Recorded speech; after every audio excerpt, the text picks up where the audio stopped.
Bonjour mes chers artisans de lumière, j'espère que vous allez bien.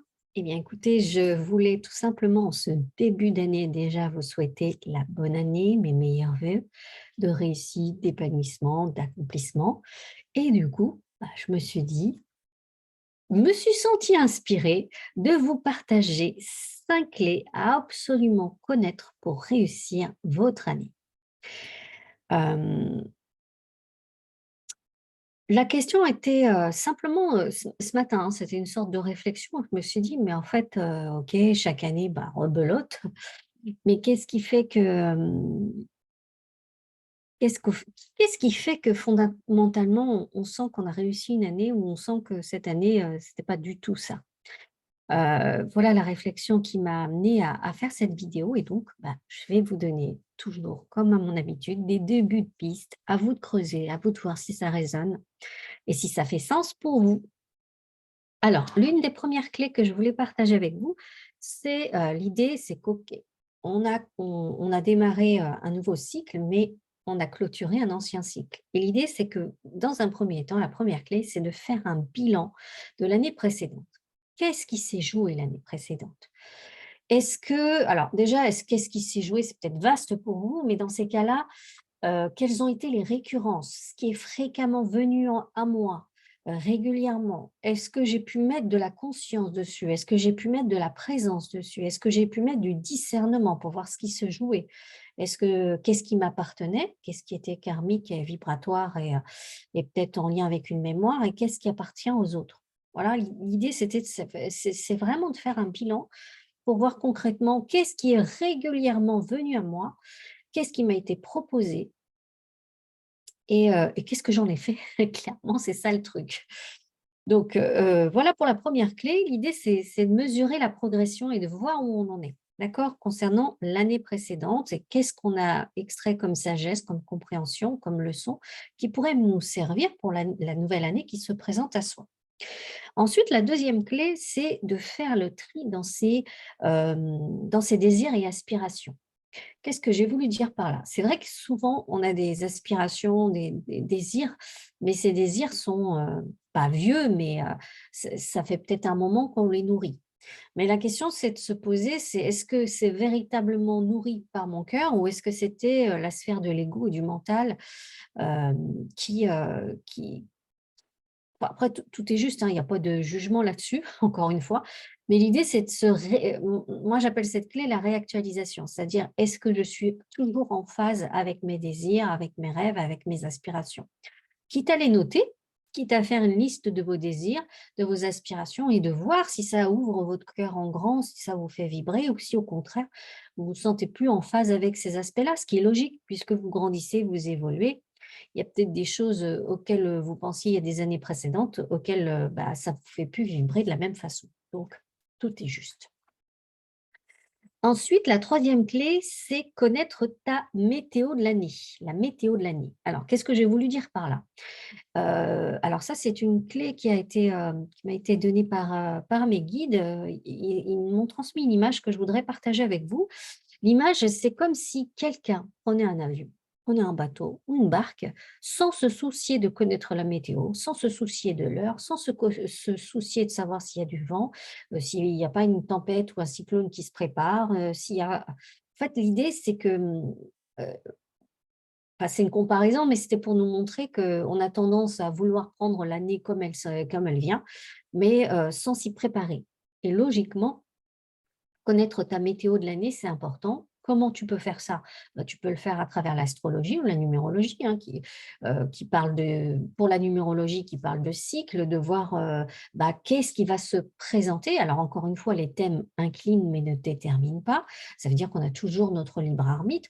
Mais quoi qu'il en soit, de toute façon, s'il y a des aspects, de toi qui doivent être, travaillés, tu verras bien que ça se présentera à toi. Et l'idée, c'est qu'on te demande de t'y préparer, de regarder les tendances, de regarder le cycle dans lequel tu es et les tendances et ce que tu as encore à régler et souvent ce qui n'est pas réglé, chaque année, par exemple, quand on prend la numérologie, chaque année personnelle, t'amène des leçons, des choses à relever. Mais alors, que tu le veuilles ou non, ça on s'en fout, la vie t'amènera, à expérimenter, à comprendre pour que tu puisses prendre le sens du courant, en fait.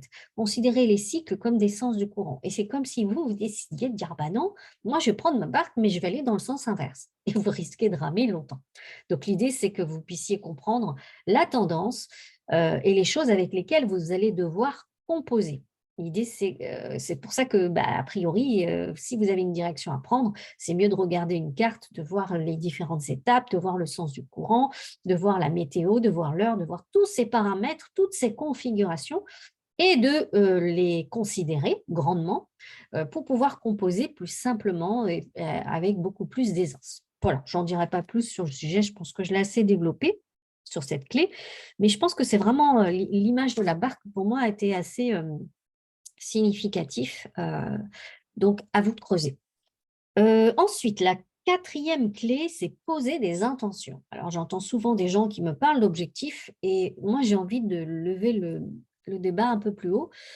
Je pense que c'est plus une question d'intentionnalité que d'objectifs. Alors je dis pas que les objectifs n'existent pas, ça sert les objectifs, ça sert surtout le mental à dompter le mental pour qu'il soit à notre service et non l'inverse. Et donc, pour moi, poser des intentions, ça revient à ouvrir une voie en énergie. Ça veut dire quoi? Ça veut dire que si mon intentionnalité cette année, était de stabiliser, de trouver l'équilibre, bon, bah, c'est une magnifique intention, d'accord. Mais maintenant, cette intention, comment, je conspire, comment je veille à faire en sorte que cette intentionnalité reste? Bah, déjà, c'est de voir le degré de pureté dans ces intentions, c'est-à-dire: «Je veux cette intention-là, mais à quel point je le veux?»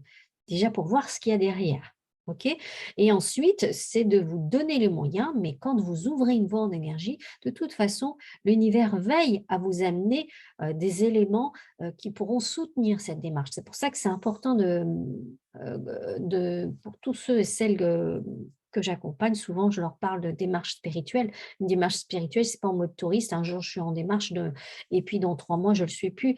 Une démarche spirituelle, c'est un engagement, c'est une intentionnalité, qui est reliée à la dimension de l'âme et qui nous permet d'avoir cette espèce de fil conducteur.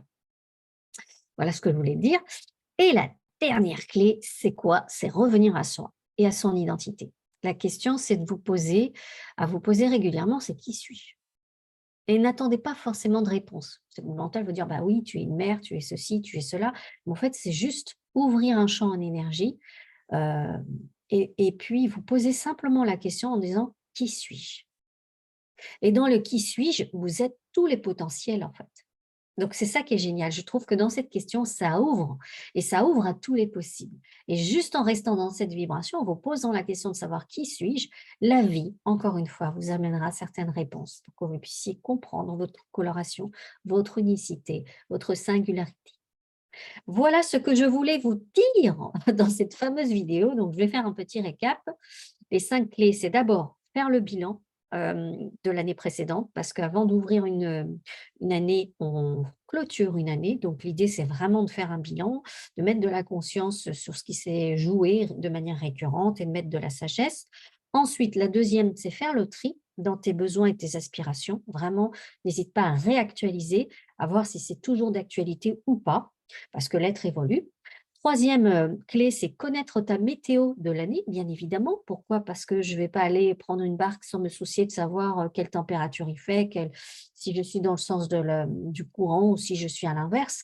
L'idée, c'est de prendre conscience de tous ces paramètres-là qui peuvent littéralement, s'ils ne sont pas conscientisés, te faire louper l'année et pas te la permettre de la vivre, bah, favorablement. Ensuite, la quatrième clé dont je t'ai parlé tout à l'heure, c'est poser tes intentions parce qu'à partir du moment où je suis au clair avec mes intentions, j'ouvre une voie en énergie, je permets à l'univers de veiller à m'apporter tous les éléments dont j'ai besoin à travers les synchronicités, à travers, des aides célestes et autres. Et cinquième clé, revenir à soi et à son identité en se posant régulièrement la question de savoir qui je suis-je? Je vais y arriver. Et donc, dans ce «qui suis-je?», je n'ai pas spécialement besoin de réponse, j'ai juste besoin d'ouvrir mon percevoir pour me voir à travers la vie. Voilà, j'espère que ces quelques, clés, pourront t'aider, à ouvrir un début de piste et à te permettre d'explorer, plus amplement ce sujet-là. Je te remercie d'avoir regardé cette vidéo. N'hésite pas à la partager si tu estimes que ça peut aider d'autres personnes. N'hésitez pas à liker et à vous abonner à la chaîne si ce n'est pas encore fait et je vous dis à très bientôt.